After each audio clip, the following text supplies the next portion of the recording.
Right, Kelvin. I know sometimes you don't like to single out one individual, but I'm just with Cameron Tyson, what he did tonight coming off the bench. Can you just talk about the threes and just him getting into the zone there?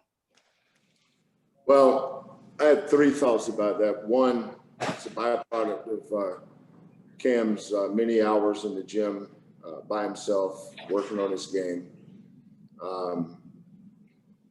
Mornings, after practice, before practice, keeping a positive attitude, being a high character kid.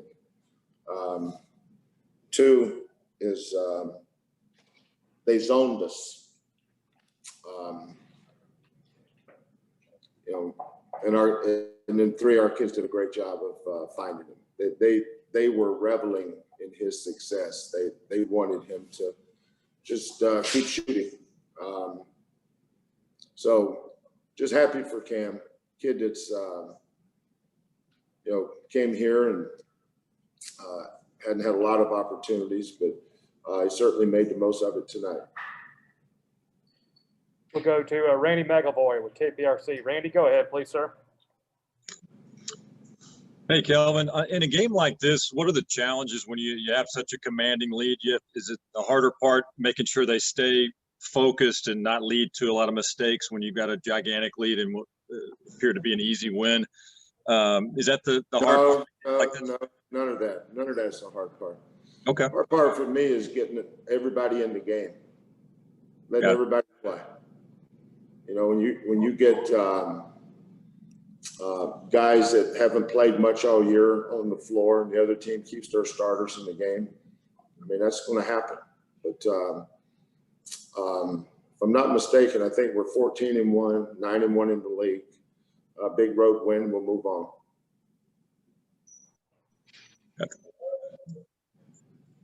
Thank you. Anybody else have a question for Coach, please? If you have one, please raise your hand. I know Mark Berman is joining the call. Joseph, go ahead. Joseph Duarte. Kelvin, just looking at Quentin's situation, I guess earlier in the week is when it happened. Do you have any additional information on what the prognosis is, or are you expecting him for Sunday, or is it still very much up in the air? Yeah, he'll play Sunday for sure. Probably could have played tonight. I don't remember what day he sprained it. Right. Okay. Monday or Tuesday. Today's Thursday, right? So it must have been Monday. Okay. But he went through shoot around today, got shots up, but we just decided to keep him up. And I wanted to play Tremont. It was great to get Tremont. I thought Tremont played good tonight. Thought he defended first half. We had so many lineups out there that we never play.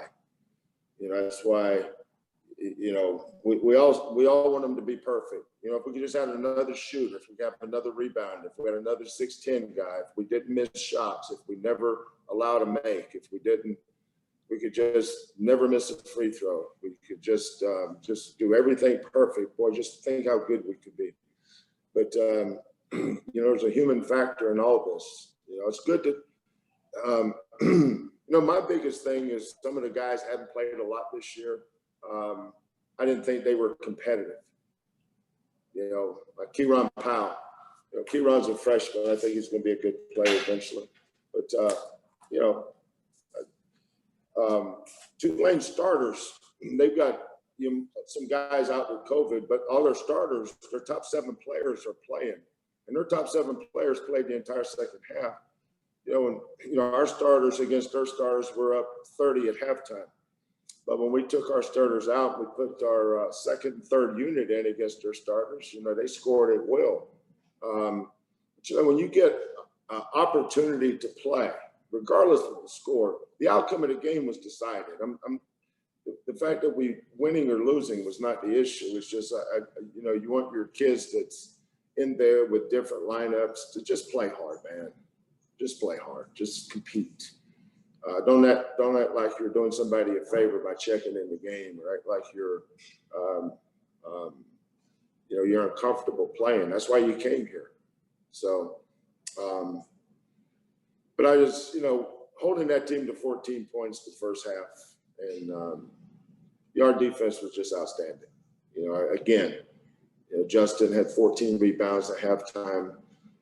You know, the second half is what it is. I mean, I guess you can focus on what you want to focus on, but, you know, that's 3 consecutive halves that we've held teams at 19, 19, 21, and 14. So I'm going to focus on that, get our guys back to Houston tonight, and get ready to play SMU at noon on Sunday.